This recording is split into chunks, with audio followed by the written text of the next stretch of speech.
E eu quero cumprimentar desde já todos vocês que estão aqui. Se tem alguém nos visitando nessa manhã também, seja muito bem-vindo. Você que nos assiste também, seja muito bem-vindo. Meus irmãos, a mensagem dessa manhã está no Evangelho de Mateus, no capítulo 2.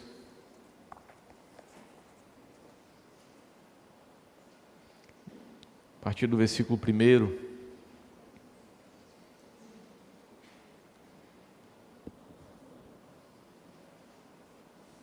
Mesmo assentado, eu vou ler e os irmãos podem me acompanhar.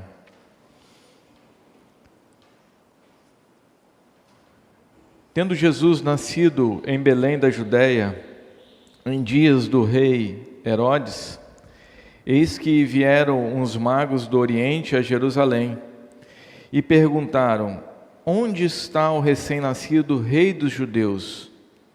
Porque vimos a sua estrela no Oriente e viemos para adorá-lo.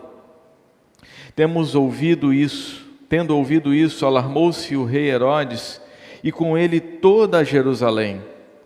Então, convocando todos os principais sacerdotes e escribas do povo, indagava deles onde o Cristo deveria nascer. Em Belém da Judéia, responderam eles, porque assim está escrito por intermédio do profeta: e tu, Belém, terra de Judá, não és de modo algum a menor entre as principais de Judá, porque de ti sairá o guia que há de apacentar a meu povo Israel. Com isso, Herodes, tendo chamado secretamente os magos, inquiriu deles com precisão quanto ao tempo em que a estrela aparecera. E enviando-os a Belém, disse-lhes: ide, informai-vos cuidadosamente a respeito do menino, e quando o tiverdes encontrado, avisai-me, para que eu também ir adorá-lo. Depois de ouvirem o rei, partiram. E eis que a estrela que viram no Oriente os precedia, até que chegando parou sobre onde estava o menino. E vendo eles a estrela, alegraram-se com um grande e intenso júbilo.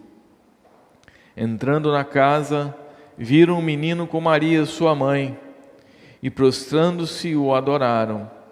E abrindo seus tesouros, entregaram-lhe suas ofertas: ouro, incenso e mirra.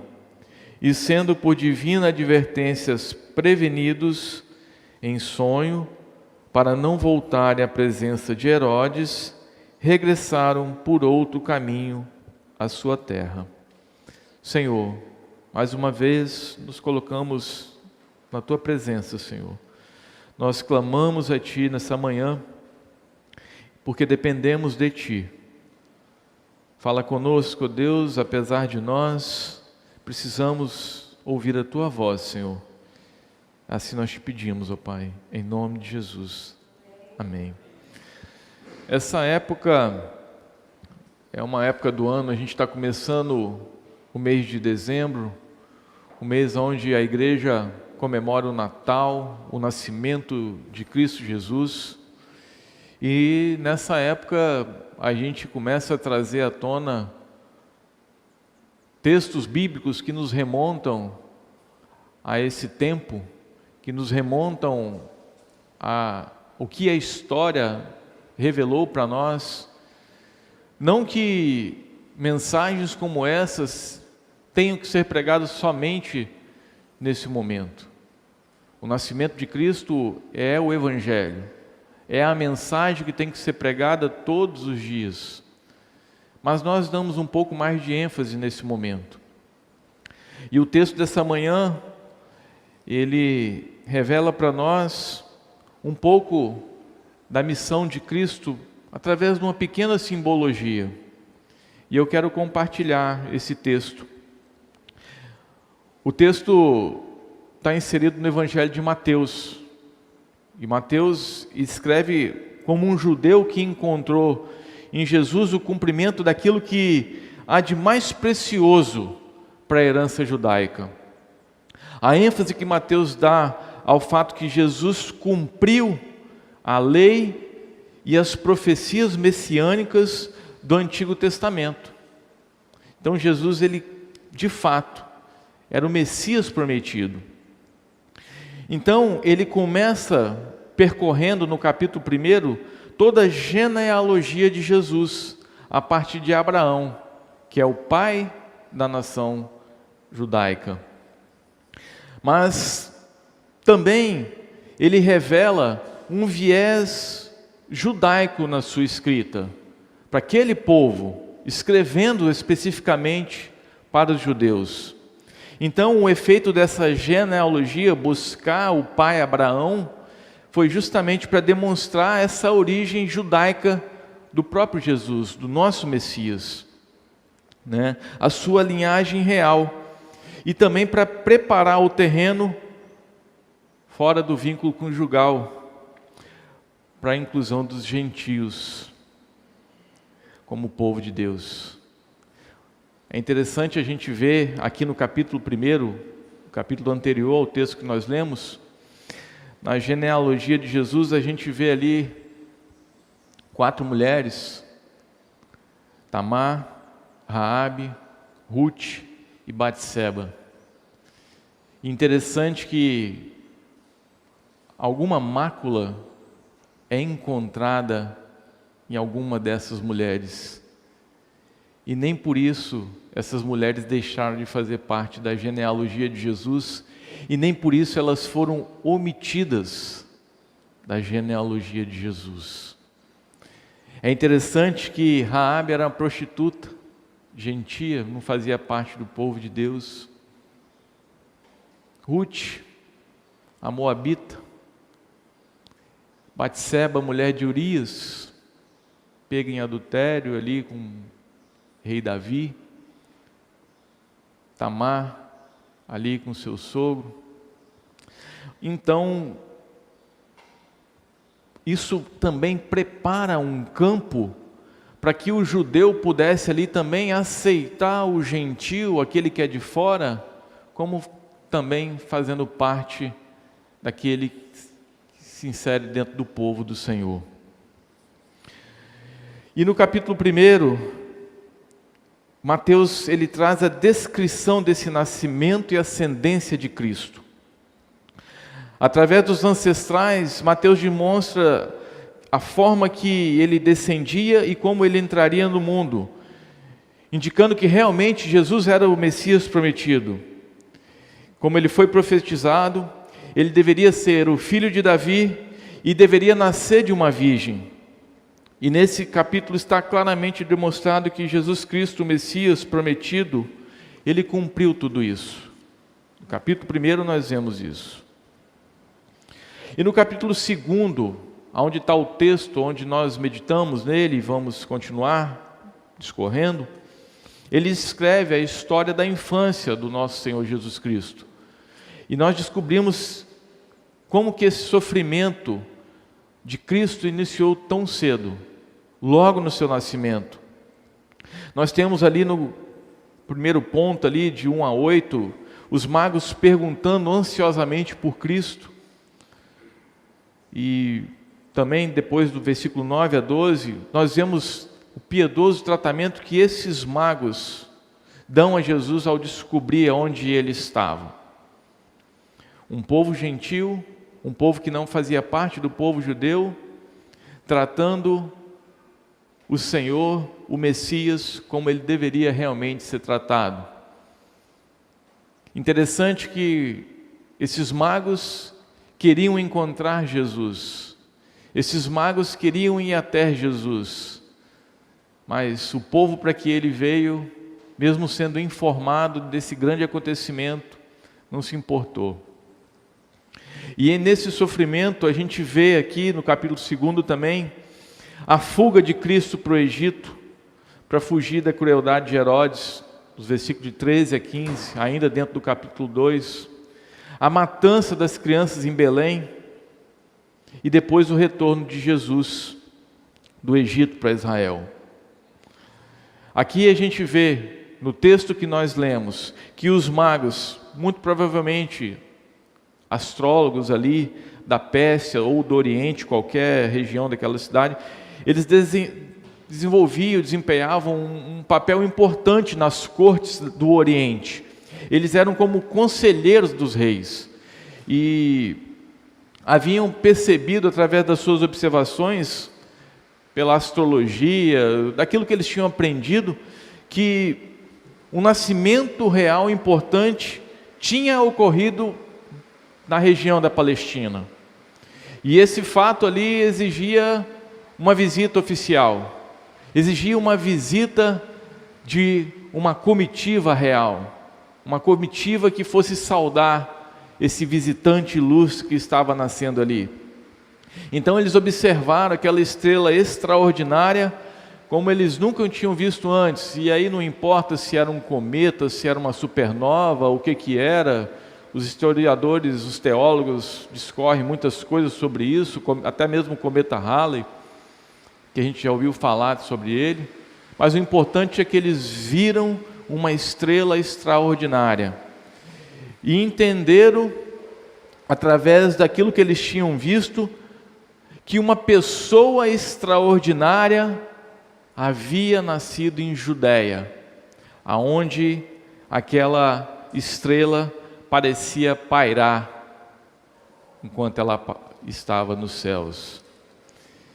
E quando eles perceberam a grandeza daquilo que estava acontecendo, eles verdadeiramente desejaram conhecer a Cristo e adorar.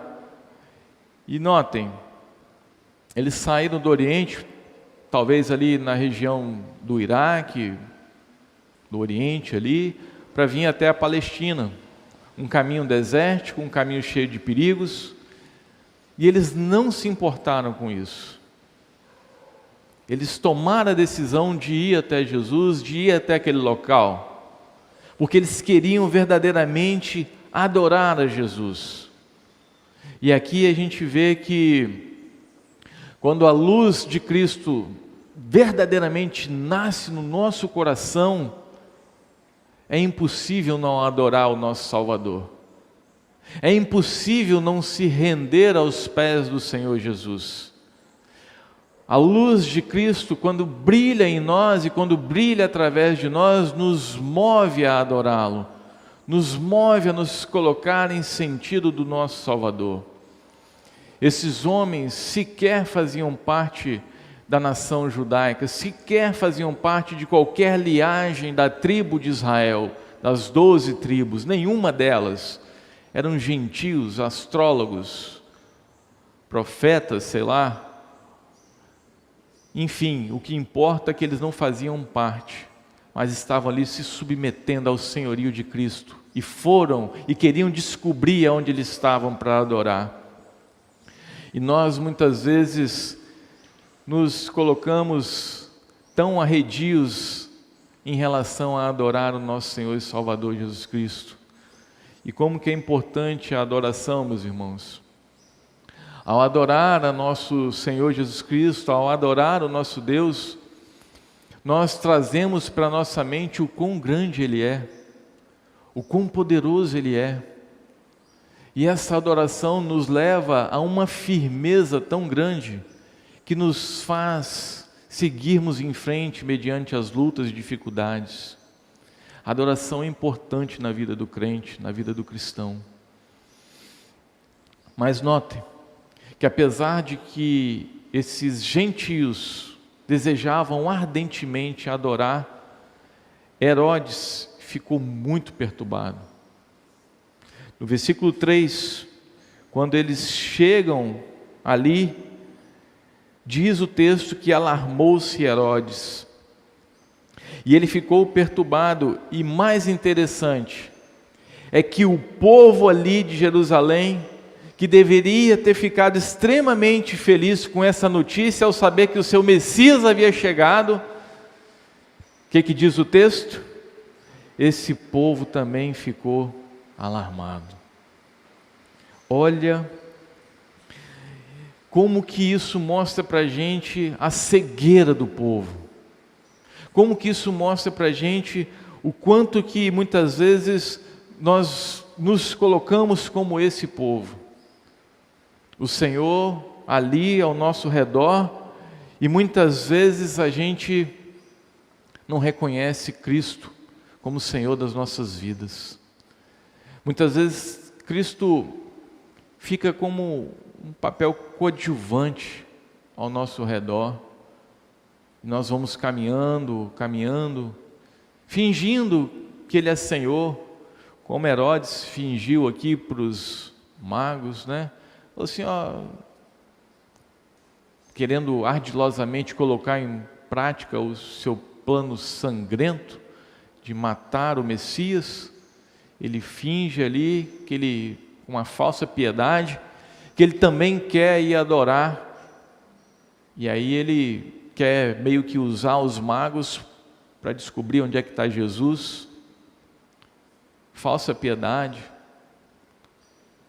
escondida a iniquidade atrás da falsa piedade.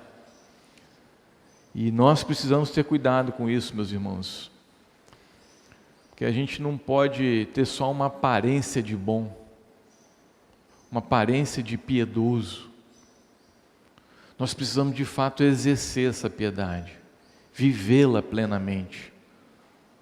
Por isso que Paulo fala, né, que o exercício da piedade, ele tem muito proveito. Ele tem um proveito que é para a vida eterna. E aqui, a gente vê todo esse contexto, e muito provavelmente, esse povo se alarmou ali, assim como Herodes se alarmou, porque eles estavam mais preocupados com a rotina deles do dia a dia, com a vida que eles estavam ali levando. E eu vou trazer para o nosso exemplo.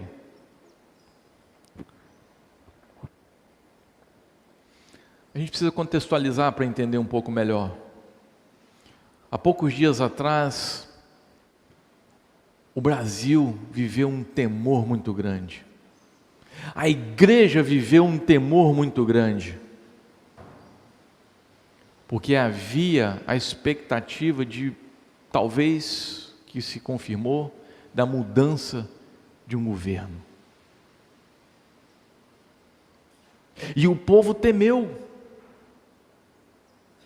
porque não sabe-se o que virá, o que deixar de vir, se vai mudar, se vai deixar as pessoas fora da sua zona de conforto, se a iniquidade vai tomar mais campo, se vai tomar menos campo. Mas o que importa é que o povo temeu. Talvez, pensando na analogia do que aconteceu nos nossos tempos, fosse isso que o povo de Israel também pensasse em relação a um novo rei. Será que esse novo rei, de fato, é o Messias? Será que esse novo rei não vai trazer para nós mais perturbação? Será que ele não vai tirar de nós todo o conforto, todos aqueles prazeres que nós temos? Eu não sei, meus irmãos. Eu sei dizer para vocês como que nós temos vivido nos dias de hoje. Nós passamos próximo a isso, e a gente viu como que a igreja se comportou. Quantos temores, quantas dúvidas, quantos medos. Muitas vezes nós esquecemos, meus irmãos, que independente de quem esteja governando uma nação, o Senhor, Rei dos Reis, está no trono, e desse trono ninguém tira, independente de quem esteja governando essa nação. Mas esse povo aqui, ele temeu. Mas isso mostra para a gente uma outra coisa. Também mostra para a gente a prenúncia da resposta que o próprio judaísmo daria a Jesus Cristo. A oposição ferrenha, a condenação de cruz que lá na frente o seu próprio povo iria condená-lo. Já ali, quando no seu anúncio foi temido pelo seu próprio povo. Então isso prefigura, isso mostra para nós o quanto que esse judaísmo oficial, iria ser oposição para Jesus. Mas também em contraste, mostra para nós e demonstra as boas-vindas que o Evangelho deu aos gentios crentes no seio do verdadeiro povo de Deus. A abertura que foi dada aos gentios, assim como esses magos vieram e foram recebidos, como eles de fora adoraram o nosso Salvador. Então o que acontece? Herodes vai e convoca os principais sacerdotes, os escribas, para saber onde que Cristo nasceria. Não que Herodes não soubesse, mas ele estava ali tão acomodado nos seus 35 anos de reinado, que ele talvez tivesse pensado assim que aquilo não aconteceria no seu tempo. E ele quer uma confirmação, e esses escribas, esses sacerdotes, eles não precisaram de muito tempo para poder responder para Herodes. Porque diz o texto bíblico também no Evangelho de João, capítulo 7, versículo 42, que era comum do povo saber aonde Cristo nasceria, que seria em Belém, conforme João 7, 42, repito aqui. Mas para atestar isso, esses escribas e sacerdotes, eles trazem uma profecia de Miqueias 5:2. E eu gostaria de ler com vocês essa profecia, todos juntos, podemos?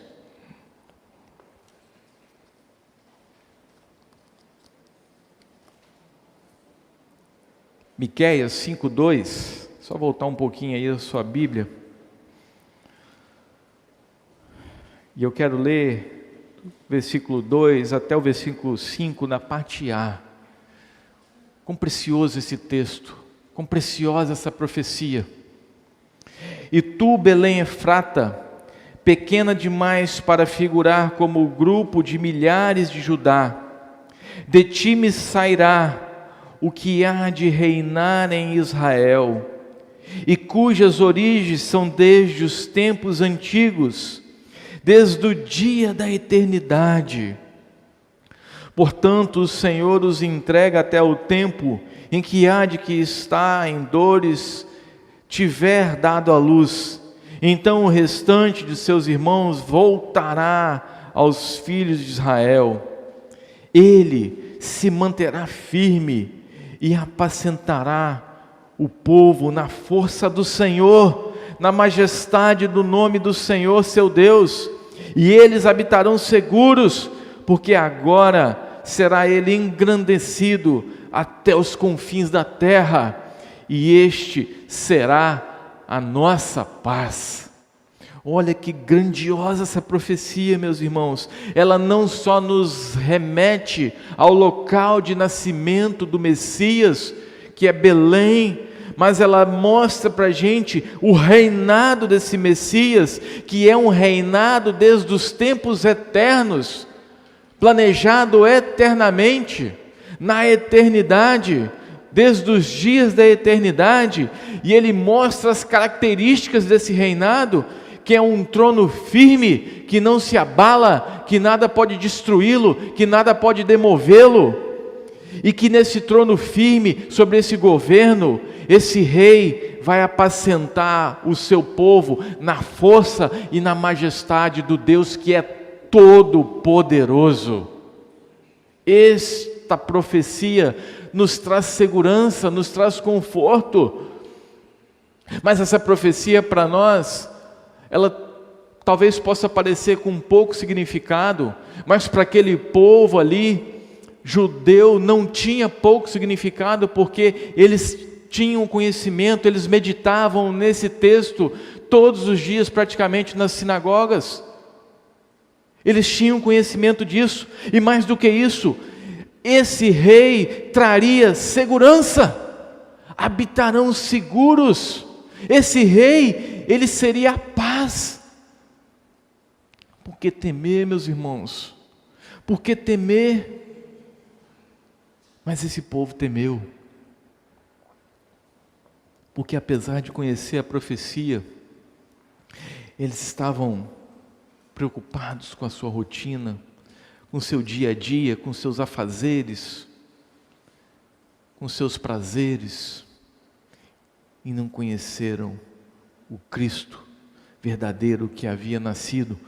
Por isso que na profecia aqui de Miqueias fala que o restante de seus irmãos voltará aos filhos de Israel, porque é um remanescente, é um povo pequeno, um povo que realmente conhece a Deus.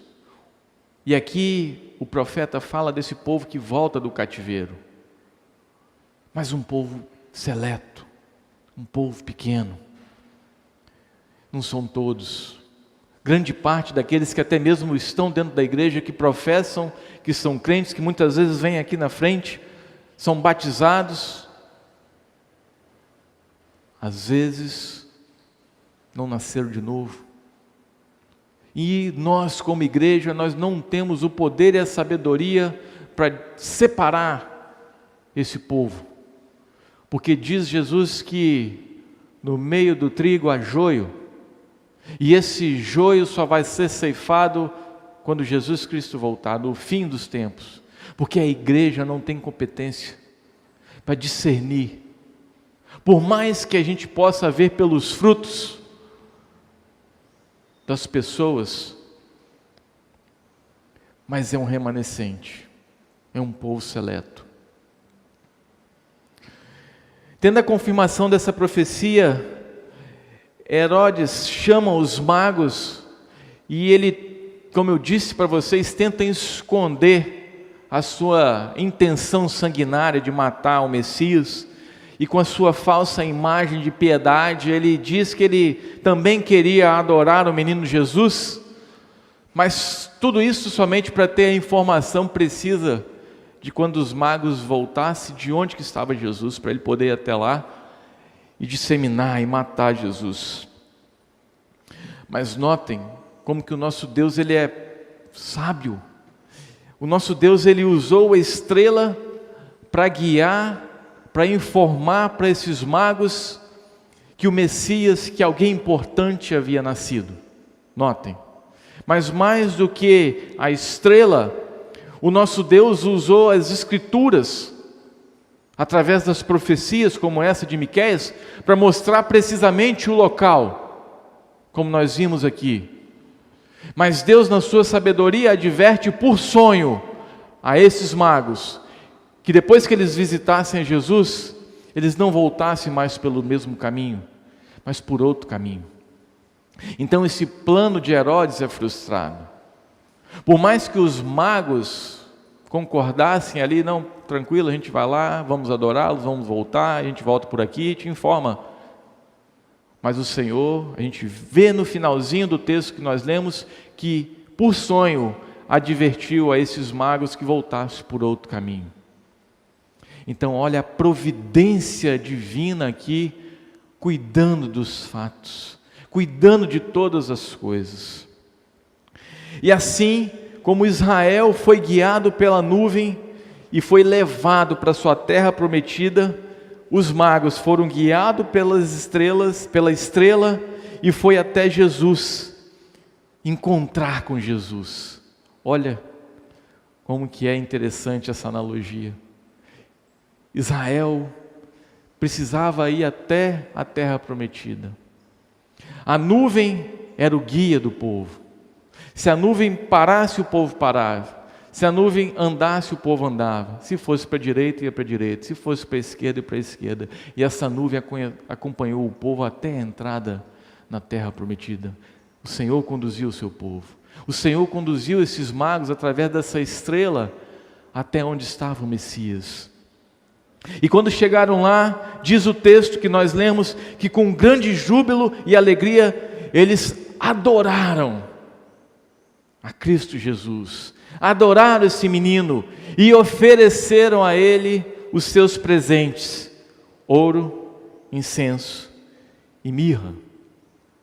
E aqui a gente entra no âmago daquilo que a mensagem tem como propósito trazer para vocês nessa manhã.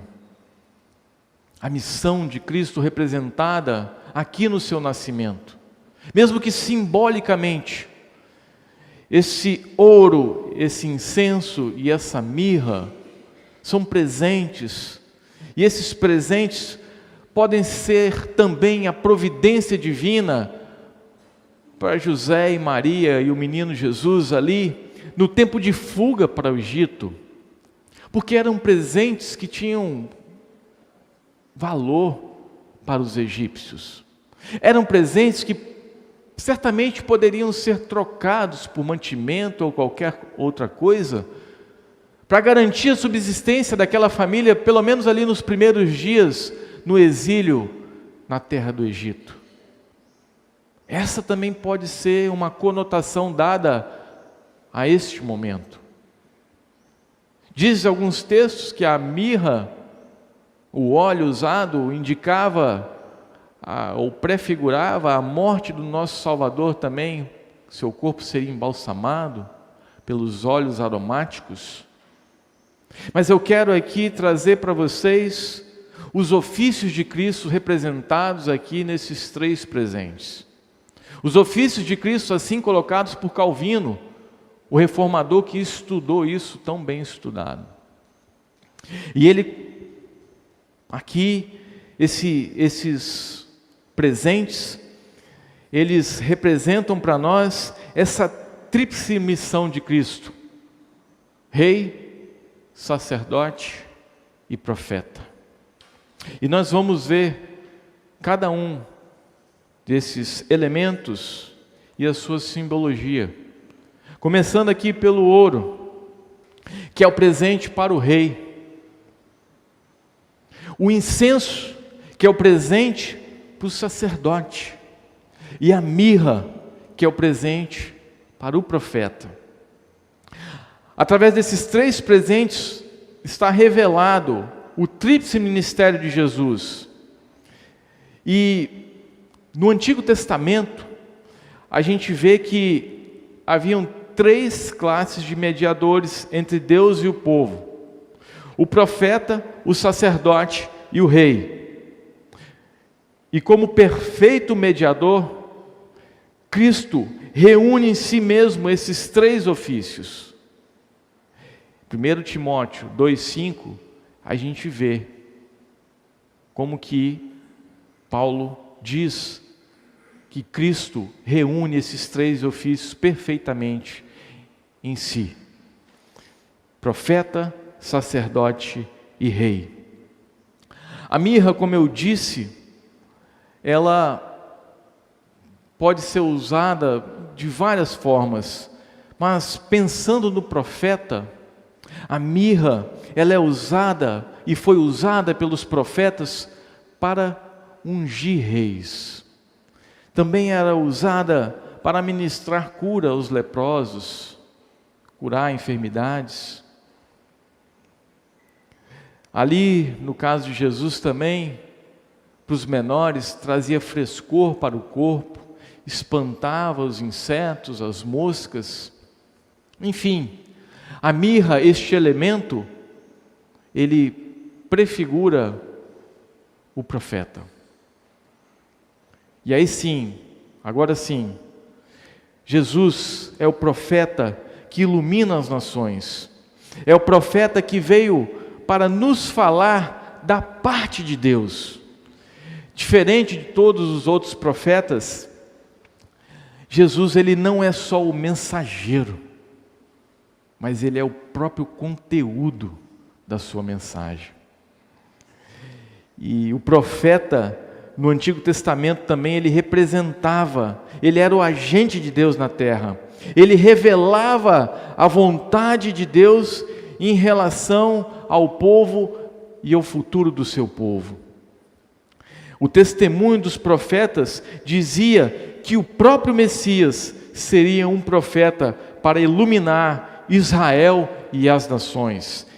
Podemos ver isso em Isaías 42, versículo 1, também no texto de Romanos, Paulo falando aos Romanos, capítulo 15, versículo 8. O Messias seria um profeta. Mas nós também vemos os evangelhos narrando o próprio Cristo como profeta. Marcos, no capítulo 6, 4, nos fala que Jesus, ali, falando daquele momento ali, que o profeta não tinha honra na sua própria casa. Então, Jesus fala de si mesmo como profeta. Marcos 6, versículo 4. Evangelista João, no capítulo 4, versículo 19, a gente vê a mulher samaritana chamando Jesus de profeta. Também em João 6, capítulo 14, após as multiplicações dos pães, a gente vê os homens chamando Jesus de profeta. Ainda em João 9,17, a gente vê o cego de nascença, quando interrogado ali pelos fariseus, falando que Jesus era um profeta. Jesus fez 3 coisas que todo profeta fazia. Primeiro, pregou a salvação. Segundo, anunciou o reino. E terceiro, predisse o futuro. Jesus, Ele é o verdadeiro profeta. Ele é o Messias. Mas, além disso, além dessa simbologia que demonstra que Jesus era o profeta, nós temos a simbologia demonstrando também que Jesus era sacerdote. E o sacerdote que veio para oferecer um sacrifício perfeito por nós. Diferente de todos os outros sacerdotes, Jesus, Ele não só é o ofertante, mas Ele é o próprio sacrifício. Todos os outros profetas que vieram antes de Cristo não eram perfeitos, foram substituídos, morreram e vieram outros profetas. Todos os profetas que vieram antes de Cristo, ao entrar nos santos dos santos, precisavam purificar primeiramente a si mesmos, para depois oferecer as ofertas para o povo. É interessante que quando a gente vai ver a lei narrando sobre como deveriam ser os profetas, a gente vê que a gente sabe da oferta, que a oferta deveria ser o melhor, que não poderia ser um animal manco, que não poderia ser um animal coxo, doente, mas o sacerdote também deveria ser uma pessoa pura, não poderia ser manco, não poderia ser aleijado, tinha que ser uma pessoa perfeita, fisicamente falando. Isso mostra para a gente a grandeza, a importância do que era ser um sacerdote. Mas apesar de tudo isso, apesar de olhar para o povo e trazer tudo isso, não tinha um sacerdote perfeito, não tinha um sacerdote que fosse eterno.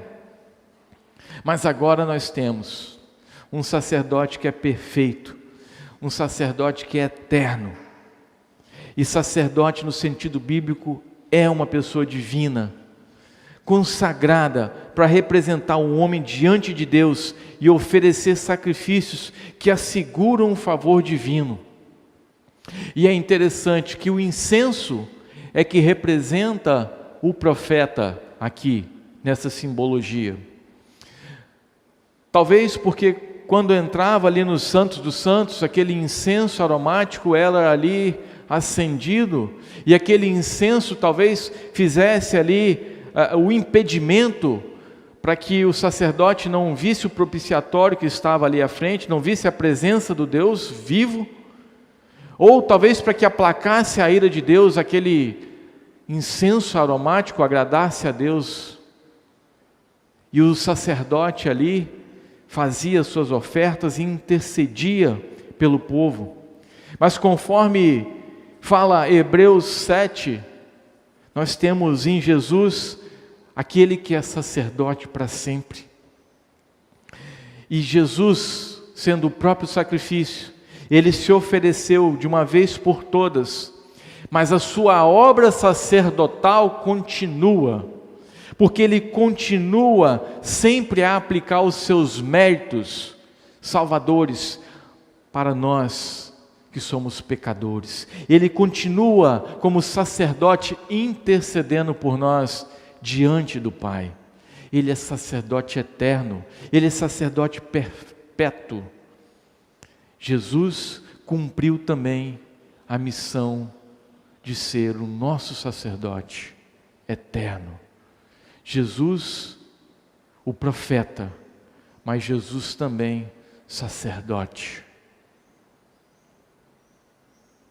Caminhando para o nosso fim, a terceira missão de Cristo, se tornar rei, vir como rei, ser o nosso rei.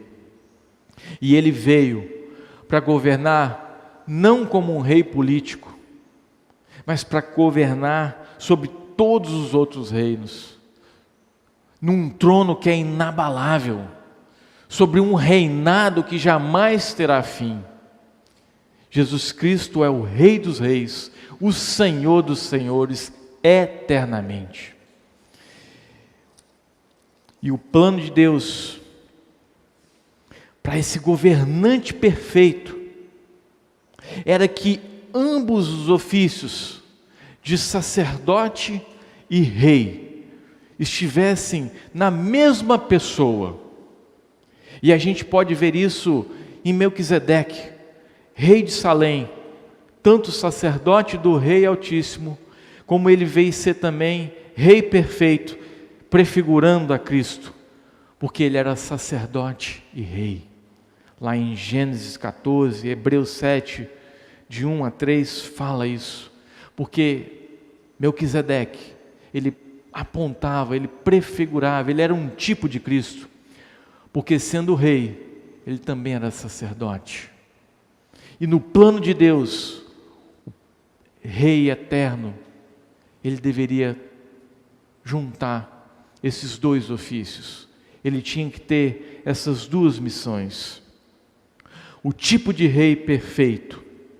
E de acordo com as profecias do Antigo Testamento, o Messias seria esse grande rei da casa de Davi, que governaria as nações por meio do seu reinado de justiça, paz e prosperidade.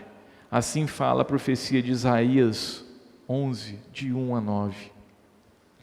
E não por acaso, Mateus, como nós vimos, ele começa o seu evangelho mostrando essa genealogia de Jesus, porque o seu objetivo era dialogar ali com os judeus, a fim de comprovar a linhagem real, a descendência davídica e o direito de Cristo ao trono de Israel. Esse Cristo Jesus, nascido da Virgem, o leão da tribo de Judá, ele é o rei, nascido em Belém. Esses três ofícios, essas três missões de Cristo, mostram para mim e para você a necessidade que todos nós temos de um rei perfeito, de um sacerdote que nos ajuda, que nos defenda, que interceda por nós eternamente, mas também de um profeta que nos guie e nos oriente em todo o tempo a toda a verdade, porque nós não estamos aqui sozinhos, entregues ao léu. Por isso, nós temos a plena realização das nossas necessidades no ministério de Cristo Jesus.